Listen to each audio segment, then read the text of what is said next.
Hello mga idol, mga lods.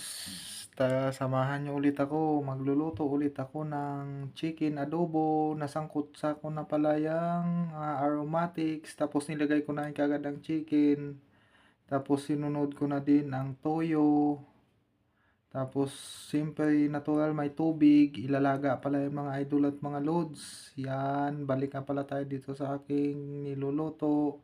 Chicken adobo pala yan, kalahati nung isang menu natin na tinolang chicken. Yan, balik ko nga pala tayo dito sa niluluto ko mga idol, mga loads at mga tol. Yan, kunti na lang pala yung sabaw niyan, kaya minikos-mikos ko na.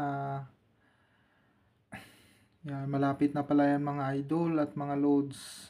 Ulam pala yan ng anak ko bukas ng umaga. Shout out to all followers and viewers. Ito na nga pala mga idol at mga loads. Yan, luto na nga pala yan. Hanggang dito na lang. Thank you for watching.